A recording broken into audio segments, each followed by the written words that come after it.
जय श्री कृष्णा, राधे राधे। आइए मिलकर श्रवण करते हैं श्रीमद् भागवत गीता के छठे अध्याय का महात्म्य। श्री भगवान कहते हैं, सुमुखी, अब मैं छठे अध्याय का महात्म्य बतलाता हूँ, जिसे सुनने वाले मनुष्य के लिए मुक्ति करत लगत हो जाती है। गोदावरी नदी के तट पर प्रतिष्ठानपुर पेठग नामक एक विशाल नगर है, जहाँ पर पिपलेश के नाम से मैं विख्यात होकर रहता हूँ। उस नगर में जानश्रुति नामक एक राजा रहते हैं, जो भूमंडल की प्रजाओं को अत्यंत प्रिय थे। उनका प्रताप मार्तंड मंडल के प्रचंड तेज के समान जान पड़ता था। प्रतिदिन होने वाले यज्ञ के धुएं से नंदवन के बल कल वृक्ष इस प्रकार काले पड़ गए थे, मानो राजा की असाधारण दानशीलता देखकर वे लज्जित हो गए हों। उनके यज्ञ में प्रतापपूर्ण काश के रस स्वदन में सदा अत्यंत होने के कारण देवता लोग कभी प्रतिष्ठानपुर को छोड़कर बाहर नहीं जाते थे। उनके दान के समय छोड़े हुए जल की धारा प्रताप रूपी तेज और यज्ञ से धुओं से पुष्ट होकर मेघ ठीक समय पर वर्षा करते थे। उस राजा के शासन काल में इतियों खेती में होने वाले 6 प्रकार के उपद्रवों के लिए कहीं थोड़ा भी स्थान नहीं मिला था और अच्छी नीतियों का सर्वत्र प्रकार होता था। वे बावली, कुएं, पोखरे, खुदान, बहाने मानो प्रतिदिन पृथ्वी के भीतर की निधियों का अवलोकन करते थे। एक समय राजा के दान, तप, यज्ञ और प्रताप पाल से संतुष्ट होकर स्वर्ग के देवता उन्हें वर देने के लिए आए। वे कमला नैन वाले कमाल समान उज्जवल हंसों का रूप धारण कर अपनी आंखों को हिलाते हुए आकाश मार्ग में चलने लगे। बड़ी बड़ी उतावल की साथ उड़ते हुए वे सभी हंस परस्पर बातचीत में करते जा रहे थे। उनमें से श्रद्धाक्ष आदि 2-3 हंस वेग से उड़कर आगे निकल गए। तब पिछले वाले हंसों ने आगे वाले हंसों को संबोधित करते हुए कहा, अरे भाई भद्राक्ष, तुम लोग वेग से चलकर आगे क्यों गए हो? यह मार्ग बड़ा ही दुर्गम है, इसमें हम सबको साथ मिलकर चलना चाहिए। क्या तुम्हें दिखाई नहीं देता? यह सामने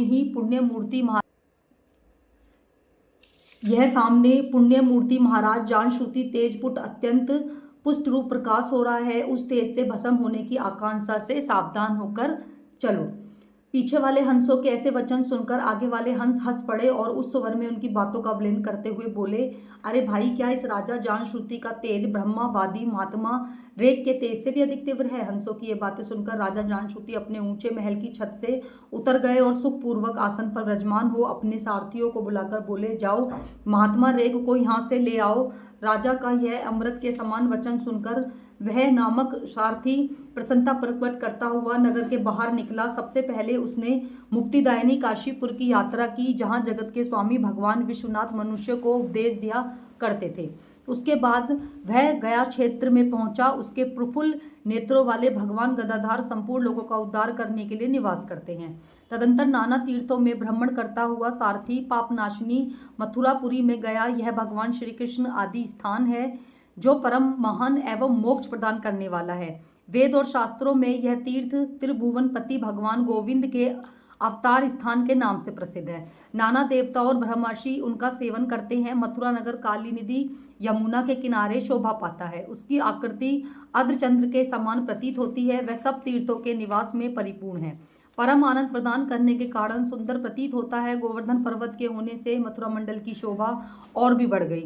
वह पवित्र वृक्षों को लताओं से आवृत है, उसमें बाहर वन है। वह परम पुण्यमय तथा सबको विश्राम देने वाले श्रुतियों के सारभूत भगवान श्री कृष्ण की आधार भूमि है। तत्पश्चात मथुरा से परिश्रम और उत्तर दिशा की ओर बहुत दूर तक जाने पर सारथियों को काश्मीर नगर दिखाई दिया। वह शंख के समान उज्जवल गगनचुंबी महलों की पंक्तियां भगवान शंकर के 88 भांति शोभा पाती है, जहां ब्रह्मांडों के शास्त्रीय आलाप सुनकर मूक मनुष्य भी सुंदर वाणी और पदों का उच्चारण करते हुए देवता के समान हो जाते हैं। जहां निरंतर होने वाले यज्ञ धुएं से व्याप्त होने के कारण आकाश मंडल मेघों से घुलते रहने पर भी अपनी कालिमा नहीं छोड़ता। जहां उपाध्याय के पास आकर छात्र जन्मकालीन अभ्यास से संपूर्ण कलाएं स्वतः पढ़ लेते हैं, तथा जहां मंडिकेश्वर नाम प्रसिद्ध भगवान चंद्रशेखर देहधारियों का वरदान देने के लिए नित्य निवास करते हैं। काश्मीर के राजा मंडिकेश ने दिव्य यज्ञ से समस्त राजाओं को जीतकर भगवान शिव का पूजन किया, तभी से उनका नाम मंडकेश्वर हो गया था। उन्हीं के मंदिर के दरवाजे पर महात्मा रेग एक छोटी सी गाड़ी पर बैठे अपने अंगों को खुजलाते हुए वृक्ष की छाया का सेवन कर रहे थे। इसी अवस्था में सारथी ने उन्हें देखा।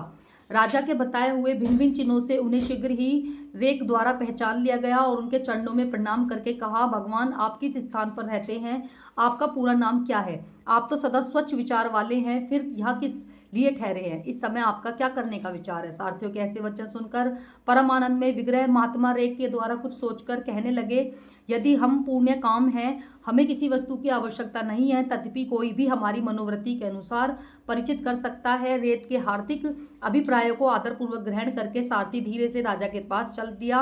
वहां पहुंचकर राजा को प्रणाम करके उसने हाथ जोड़कर सारा समाचार निवेदन किया। उस समय स्वामी के दर्शन के उसके मन में बड़ी प्रसन्नता थी। सारथी के वचन सुनकर राजा के नेत्र आश्चर्यचकित हो उठे। उनके हृदय में रेत का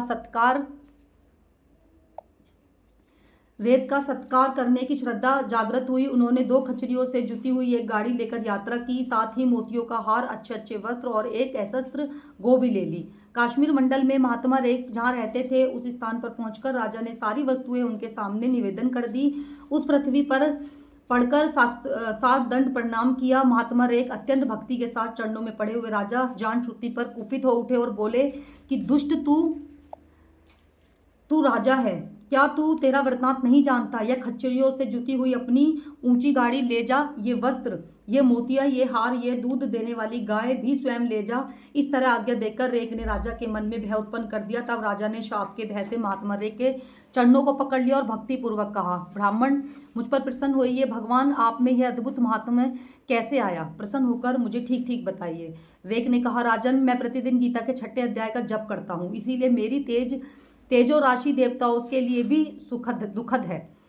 तदंतर परम बुद्धिमान राजा जानश्रुति ने यत्र पूर्वक महात्मा रेख के गीता के 6ठे अध्याय का अभ्यास किया, इससे उन्हें मोक्ष की प्राप्ति हुई।